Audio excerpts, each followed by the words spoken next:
Hello കൂട്ടുകാരെ, പുതിയൊരു വീഡിയോയിലേക്ക് എല്ലാവർക്കും സ്വാഗതം. മുഖക്കുരുപ്പാട് എന്നിവയൊക്കെ ഇന്ന് മിക്ക ആളുകളും നേരിടുന്ന ഒരു സൗന്ദര്യ പ്രശ്നമാണ്. ഇതൊരു കോൺഫിഡൻസ് ഇല്ലായ്മയ്ക്കും കാരണമാകാം. എന്തുകൊണ്ട് മുഖക്കുരു വരുന്നു, മുഖക്കുരു അകറ്റാൻ എന്തെല്ലാം ചെയ്യണം, മുഖക്കുരുവിന് കാരണമാകുന്ന ഭക്ഷണങ്ങൾ ഏതൊക്കെ, എല്ലാം നമുക്ക് ഈ വീഡിയോയിൽ മനസ്സിലാക്കാം. കൗമാരപ്രായക്കാർക്കിടയിൽ മുഖക്കുരു ഉണ്ടാകാനുള്ള പ്രധാന കാരണം ഹോർമോണിൽ വരുന്ന വ്യത്യാസം തന്നെയാണ്. മുതിർന്നവരും ഇതുമൂലം മുഖക്കുരു വരാം. ചില സമയങ്ങളിൽ ആർത്തവ സമയത്തും മുഖക്കുരു വരാം. എന്നാൽ ഇതുമാത്രമല്ല മുഖക്കുരുവിനുള്ള പ്രധാന കാരണം. അത് ഏതൊക്കെയെന്ന് നോക്കാം. എണ്ണമയം കൂടുതലുള്ള ഭക്ഷണം കഴിക്കുന്നത് മൂലം, എണ്ണമയമുള്ള ചർമ്മമാണെങ്കിലും വരാം.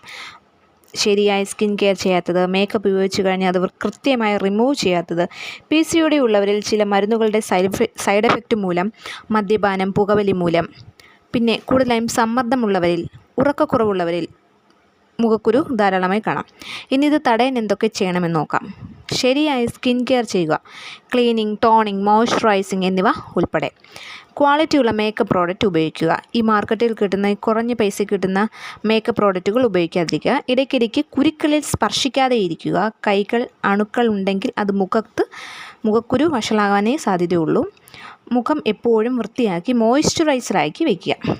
ഇനി ഏതൊക്കെ ഭക്ഷണങ്ങൾ കഴിച്ചാൽ മുഖക്കുരു വരാം എന്ന് നോക്കാം. ഫസ്റ്റ് വൺ, പഞ്ചസാര. അതെ, മധുരം കൂടുതൽ കഴിച്ചാൽ മുഖക്കുരു വരാൻ സാധ്യത കൂടുതലുണ്ട്. അതുപോലെ തന്നെ ഓയിൽ ഫുഡ്, അതുമാത്രമല്ല ജങ്ക് ഫുഡ് പറയുമ്പോൾ മൈദയിൽ ഉണ്ടാക്കുന്നതാണ്. അത് കഴിച്ചാലും മുഖക്കുരു വരാൻ സാധ്യത കൂടുതലാണ്. അതുപോലെ തന്നെ എരിവ് മാക്സിമം കുറയ്ക്കുക. അതുപോലെ തന്നെ പാൽ ഉൽപ്പന്നങ്ങൾ അമിതമായാൽ മുഖക്കുരുവിന് സാധ്യത കൂടുതലാണ്.